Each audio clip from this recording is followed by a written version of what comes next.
Na ką, mėlyjeji, turime štai tokią užduotį. Turime du vektorius. Vienas čia, vektorius A, vienas vektorius B. Reikia juos sudėti. Reikia rasti sudėti dviejų vektorių, kam bus lygu A plus B. Skaičiais mes šiuo metu nerasime. Mes turėsime tiesiog surasti, kam jie lygu. Ir to jos pamatysime, kaip tai reikia padaryti. Visų pirma, jeigu norime sudėti du vektorius, tai jos turime kažkaip prijungti vienas prie kito. Ar ne? Jie turi tapti susilietę.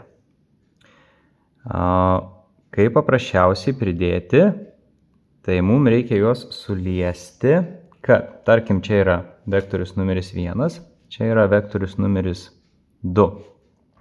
Tai mes prie pirmo vektoriaus, prie A, pridėsim antrą vektorių B.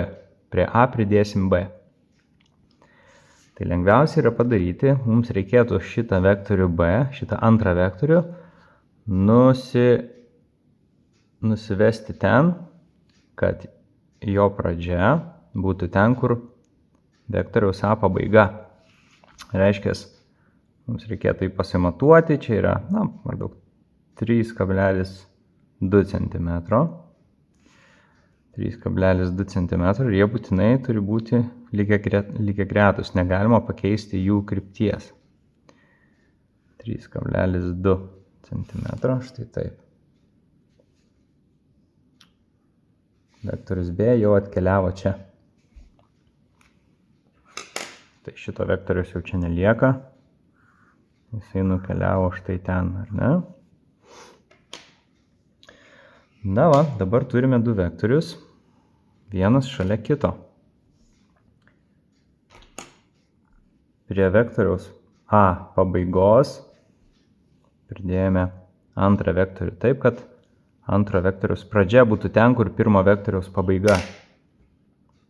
Ir juos sudėję, jau galime juos sudėti, kaip sudedam tokius du vektorius. Jų sudėtis bus trečias vektorius, kuris prasideda nuo pirmo vektorio pradžios ir baigėsi ten, kur baigėsi antrasis vektorius. Štai čia. Brėžiame naują vektorių. Štai taip. Rodiklė žiūrės į antro vektoriaus galą. Na va, gaunam vektorių C. Taigi, vektorius A plus vektorius B lygu vektoriui C. Štai taip.